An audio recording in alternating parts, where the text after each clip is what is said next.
ब्राह्मण राजा सिद्धार्थ धर्म का अर्थ जानने की इच्छा से ब्रह्मा जी के समीप गए और उनके चरणों में शीश नवाकर बोले, हे आदिदेव, आप समस्त धर्मों के प्रवर्तक और गुण धर्मों के जानने वाले हो। आपके मुख से धर्म चर्चा श्रवण कर मन को महान शांति मिलती है, भगवान के चरण कमलों में प्रति बढ़ती है। वैसे तो आपने मुझे नाना प्रकार के व्रतों को विशेष उपलब्ध बताया है। अब मैं आपके मुखारविंद से उस श्रेष्ठ व्रत को सुनने की अभिलाषा रखता हूँ, जिसके करने से प्राणी के समस्त पापों का नाश हो जाता है। राजा के इन वचनों को सुनकर ब्रह्मा जी ने कहा, हे नरश्रेष्ठ, तुम्हारा प्रश्न अति उत्तम धर्म प्रीति उपजाने वाला है। मैं तुमको समस्त पापों को नष्ट करने वाला सर्वोत्तम व्रत सुनाता हूँ। यह व्रत ऋषि पंचमी के नाम से विख्यात है। इस व्रत को ग्रहण करने वाला प्राणी अपने समस्त पापों से सहज छुटकारा पा लेता है, उसे नरक में कदापि नहीं जाना पड़ता। इस व्रत का एक ही प्राचीन इतिहास है और भी कहता हूँ। इतिहास को मैं तुम्हारे सम्मुख वर्णन करता हूँ। एक समय की बात है कि विदर्भ देश में उत्तंक नामक ब्राह्मण ने अपनी पतिव्रता पत्नी के साथ निवास किया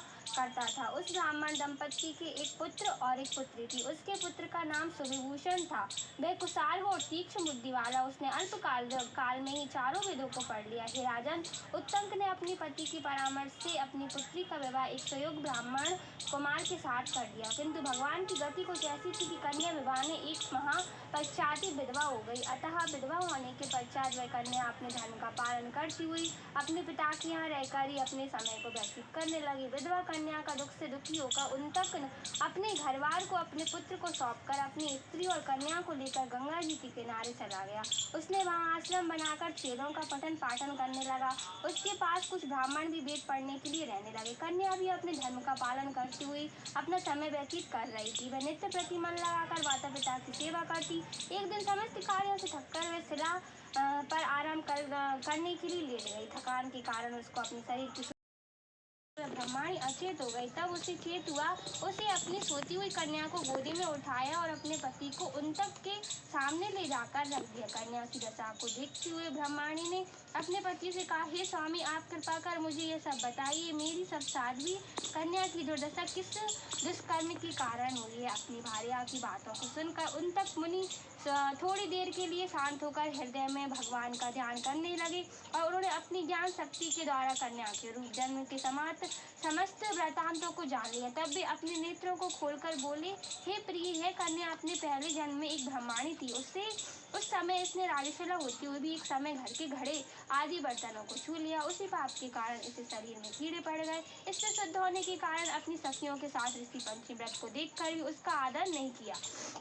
व्रत के कारण के प्रभाव से जो इस जन्म से इसे उत्तम ब्राह्मण कुल तो प्राप्त हुआ, परंतु उस व्रत का तिरस्कार करने के कारण इसके शरीर में कीड़े पड़ गए। मुनि के वचनों को सुनकर सुशीला बोली, स्वामी, जिस व्रत के दर्शन मात्र आपके समान ब्रह्मत्व में जो में उत्तम कुल में इसको जन्म प्राप्त हुआ है, जिसका तिरस्कार करने से शरीर में कीड़े पड़ गए, उस महान आश्चर्यजनक व्रत को आप कृपा करके मुझे सुना। उत्तंक प्रसन्न होकर बोले, हे सुशीले, वह व्रत समस्त व्रतों में उत्तम है। इसके प्रभाव से समस्त पाप नष्ट हो जाते हैं। इस व्रत को धारण करने वाला निश्चय ही दैहिक, भौतिक, दैविक तीनों प्रकार के कष्टों से छूट जाता है। व्रत को धारण करके स्त्रियां सौभाग्य को प्राप्त होती हैं। यह महान व्रत भादो मास के शुक्ल पक्ष में पंचमी को होता है। इस व्रत में प्रभाव से उसे अपने पूर्वजन्म का स्मरण रहता है।